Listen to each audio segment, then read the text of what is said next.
플로스 강의 물방앗간.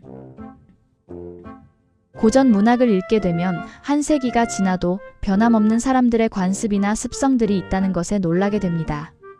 또한 그들의 삶이 지금의 삶이나 별반 다르지 않다는 점에서 우리는 그들의 삶을 엿보고 배워야 할 것과 버려야 할 것들을 생각하게 됩니다. 오늘 소개할 이 책은 우리 안에 옳지 않은 고집이 얼마나 큰 상처를 남길 수 있는지, 또 잘못된 가문에 대한 자부심이 어떻게 한 사람의 인생을 비틀어 놓는지를 보여줍니다. 결국 그 완고함은 타인을 해치고 자신의 삶마저 어리석은 길로 밀어넣는다는 사실을 깨닫게 합니다. 먼저 작가 소개를 하겠습니다. 조지 엘리엇의 본명은 메리 앤 에번스로 1819년 영국 워릭셔에서 태어났습니다.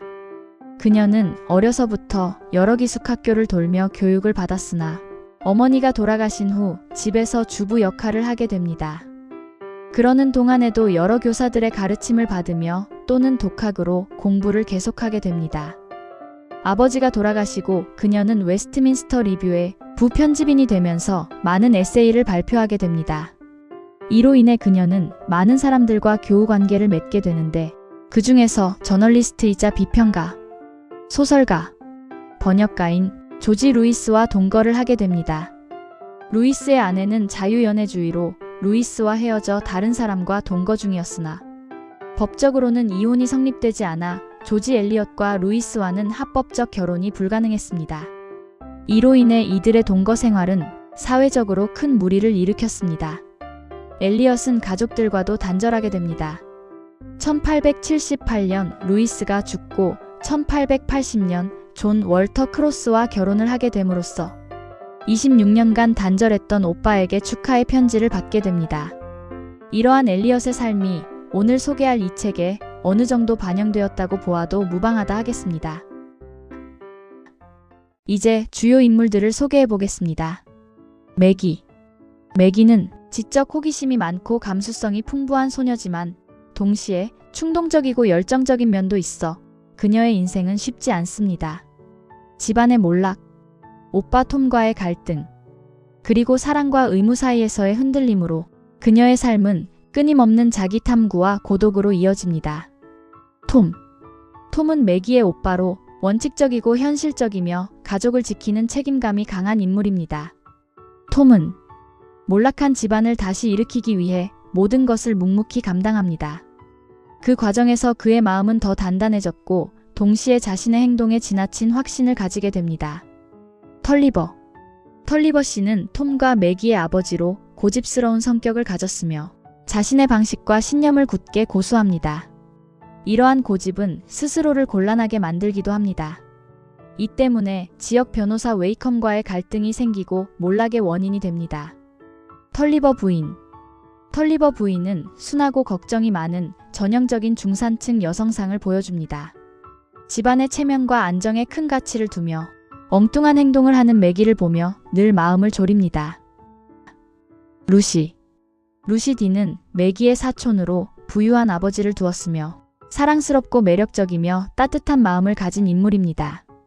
매기를 진심으로 아끼며 그녀에게 사회적 기회와 인간적인 온기를 아낌없이 나누려 합니다. 그럼 이 소설의 줄거리를 보겠습니다. 털리버 씨는 자신의 삶에 어느 정도 만족하며 삽니다. 어느 정도의 땅이 있고 집이 있고 수입이 생기는 물방앗간이 있습니다. 하지만 그는 글을 겨우 읽을 정도입니다. 그래서 아들만큼은 제대로 교육을 시켜 변호사로 만들고 싶어 합니다. 그리하여 톰은 스텔링 목사에게 교육을 받게 되고 그곳에서 필립을 만나게 됩니다. 필립은 변호사 웨이컴의 아들로 곱사등이입니다. 그러나 많은 책을 읽고 교육을 받았기에 지식이나 그림, 음악, 다방면에서 톰보다 뛰어납니다. 톰은 공부보다 실질적인 생활에 강한 편입니다. 그리하여 지적 호기심이 강한 매기를 이해하지 못합니다. 매기는 가끔 오빠가 공부하는 스텔링 목사 집에 오게 될 때면 필립과 만나게 되는데 그때마다 자신의 지적 호기심을 채워주기에 필립과의 만남을 좋아합니다. 필립은 그때부터 그저 동생이 아니라 이성적으로 매기를 짝사랑하게 됩니다. 한편 펄리버 씨는 피버트와의 소송 문제로 골치를 앓고 있는데 피버트의 소송 대리인이 필립의 아버지 웨이컴입니다. 웨이컴의 계략으로 펄리버는 소송에서 지게 되고 그동안의 소송 비용까지 지불해야 했기에 재산을 거의 날릴 지경에 이르게 됩니다. 어떻게든 방앗간만은 지키려 했으나 이 또한 웨이컴에게 넘어가게 됩니다. 이러한 사건으로 펄리버 씨는 병져 눕고 톰이 가장의 역할을 하게 됩니다. 톰은 큰 사업을 하고 있는 이모부이자 루시의 아버지인 딘에게 부탁해 일자리를 구하고 성실히 일을 하여 이모부의 신임을 얻게 됩니다. 한편 자신이 집안에 도움을 주고자 해도 딱히 할 것이 없던 매기는 산책으로 자신의 마음을 달래는데 그곳에서 필립을 만나게 됩니다. 이후 가끔 산책길을 같이 하며 필립과의 나눈 대화는 매기의 답답함을 해소하기에 많은 도움이 됩니다. 그러나 이 사실을 결국 오빠가 알게 되고 더 이상 둘은 만날 수 없게 됩니다. 오빠는 원수이며 장애를 가진 웨이컴의 아들 필립과 매기의 만남을 도저히 용납할 수가 없습니다. 이후 톰은 피나는 성실함과 절약으로 집을 되찾게 됩니다. 그러나 방앗간은 웨이컴이 팔지 않는 관계로 되찾을 수가 없습니다. 집을 되찾아 정리하는 동안 매기는 세인트 오그스에 있는 딘 이모네 집에서 머물게 됩니다. 딘 이모네 집은 같은 또래 사촌 루시가 있고 그녀가 매기를 자신의 집에 머물기를 간절히 원했기 때문입니다. 그곳에서 그녀는 필립을 다시 만나게 되고 루시의 약혼자와 다름없는 스티븐도 만나게 됩니다. 그곳에서도 필립은 매기에게 구애하고 루시의 약혼자 스티븐도 그녀에게 묘하게 끌리게 됩니다. 필립과 매기가 서로 좋아하는 것으로 본 루시는 이들을 맺어주고자 웨이컴에게 물방앗간을 펄리버에 넘겨주라고 말합니다. 웨이컴은 장애인 자식에게 매기 정도의 여자라면 괜찮다고 생각하여 물방앗간을 넘겨주게 됩니다. 하지만 펄리버 씨는 그간에 쌓인 적대감으로 웨이컴과 자신의 집에서 마주치자 그 감정을 그대로 드러내며 웨이컴을 말에서 떨어뜨려 채찍을 가합니다. 이런 충동적인 행동으로 펄리버 씨는 톰에게 집안을 일으키라는 유언을 남기고 죽게 됩니다. 또 한 번 털리버가와 웨이컴과의 갈등으로 필립은 잠시 여행을 떠나고 세인트 오그스에 머물고 있던 매기에게 루시는 중상류층의 사교계의 경험을 하게 합니다. 그곳에서 스티븐은 지금껏 사교계에서 보아온 여자들과는 전혀 다른 매력을 가진 매기에게 반하게 되고 매기 또한 그의 매력에 빠지게 됩니다. 스티븐은 세인트 오그스에서 가장 큰 차규 공장과 부두를 소유했기에 장미유 향기를 풍기고 다이아몬드 반지를 낀 데다 낮 12시에 한가롭게 빈둥거릴 수 있는 여유를 가진 잘생긴 멋진 남자입니다. 그러한 스티븐이 그녀에게 적극적으로 구애를 합니다. 매기는 도덕적으로는 루시의 약혼자와 다름없는 사람을 사랑하는 것을 거부하지만 그녀의 감정조차 억누르기는 쉽지 않습니다. 그러던 어느 날 공교롭게도 매기와 스티븐 둘만 보트 타는 기회가 찾아오고 스티븐과 매기는 돌아오기 위해 멈춰야 할 곳을 지나치고 맙니다. 세인트 오그스에서 멀리 떨어진 머드포드에 도착한 그들은 하룻밤을 같이 지샜지만 매기는 스티븐의 사랑을 받아들일 수가 없습니다.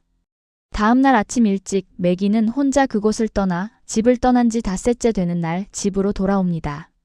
세인트 오그스에서의 소문은 벌써 매기를 매장시킬 정도로 퍼져나갔고 오빠에게조차 배척당하게 됩니다. 그나마 구원으로 생각했던 켄 목사마저 자신을 지켜주지 못하게 되자 봅의 하숙집에서 하염없이 창밖을 바라보고 있습니다. 그때 갑자기 홍수가 나고 봅의 집에 물이 차게 됩니다. 매기는 간신히 봅의 가족을 보트에 태우고 자신도 보트를 타고 내려오다 오빠가 자신의 집 2층에서 구조를 기다리는 것을 보게 됩니다. 매기는 오빠를 보트에 태우고 그곳에서 남매는 서로 화해를 하게 되지만 보트는 하염없이 떠내려 갑니다. 그러다 한꺼번에 쓸려오는 잔해들에 의해 그들은 결국 물속으로 들어가고 말게 됩니다. 서로 사랑하지만 서로의 가치관이 달랐던 두 남매는 그렇게 화해하고 같은 장소에 묻히게 됩니다. 1860년에 출판된 이 작품은 화자가 1829년으로 돌아가 회상하는 형식으로 서술되며 공간적 배경인 세인트 오그스는 가부장적인 전통사회에서 산업자본주의 사회로 이동 중인 소읍입니다. 세인트 오그스 사회는 인간에 대한 따스한 정이 살아있던 곳이지만 산업사회로 변화하는 과정에서 이전의 인정을 점차 상실하게 됩니다. 따라서 많은 관습과 편견에 좌우되는 과거의 전통과 점차 새로운 산업, 자본주의의 현실적 가치가 함께합니다. 이러한 시대적 상황에서 톰의 아버지인 털리버가와 어머니인 도슨가의 특성을 살펴보면 털리버가는 너그럽고 따뜻한 애정을 지녔지만 성급하고 신중하지 못합니다. 이러한 행동이 결국 가문의 재정적 몰락을 초래하는 근본 원인이 됩니다. 반면 도승가는 자신들만의 생활 방식, 규칙, 그리고 도덕률을 고수하며 이 방식에서 벗어나는 것을 용납하지 않습니다. 이러한 환경으로 인해 호기심이 많고 충동적인 매기는 털리버가의 고모에게는 사랑을 받지만 이모들에게는 매번 지적을 당하고 엄마로부터는 얌전한 딸이 되어주기를 바라는 잔소리를 듣게 됩니다. 그러기에 매기는 언제나 답답하고 외롭습니다. 이러한 상황에서 필립은 매기의 지적 호기심을 채워주고 자신을 이해해주는 단 한 사람이 됩니다. 그러나 필립에 대한 매기의 마음은 사랑인지 동정인지 모릅니다. 하지만 루시의 집에서 만난 스티브는 아무리 루시의 약혼자라 할지라도 뿌리치기에 쉽지 않은 매력적인 남자입니다. 그러나 매기는 사랑하는 루시의 불행을 모른 채 하고 자신의 행복을 차지할 수는 없습니다. 그럼에도 사람들은 매기를 사회적으로 완전히 매장하고 맙니다. 이 소설에서 작가는 털리버의 고집, 매기의 충동, 톰의 완고함, 이 모두가 선한 마음에서 출발했지만 결국 비극을 만드는 재료가 되었다고 말합니다. 그러하기에 우리는 자신이나 타인을 자신만의 프레임 안에 가두는 것에 대해 고찰이 필요하다 하겠습니다. 또한 사랑과 도덕 사이에서 흔들리는 매기의 갈등은 죄악으로 보기보다는 인간이 인간답게 성장하는 과정으로 바라보아야 한다고 말합니다. 누구나 살아가며 내가 원하는 것과 내가 해야만 하는 것 사이에서 흔들릴 수 있다는 것입니다. 마지막으로 작가는 가족은 큰 사랑이면서 동시에 가장 큰 상처의 근원이 되기도 한다는 것을 말합니다. 이 소설은 표면적으로는 털리버 가문의 비극을 다루지만 그 이면에는 인간의 삶과 사회에 대한 깊은 메시지가 담겨 있기에 우리에게 많은 생각을 던져주는 그러한 책이라고 할 수 있겠습니다. 책과 알매 온우주였습니다.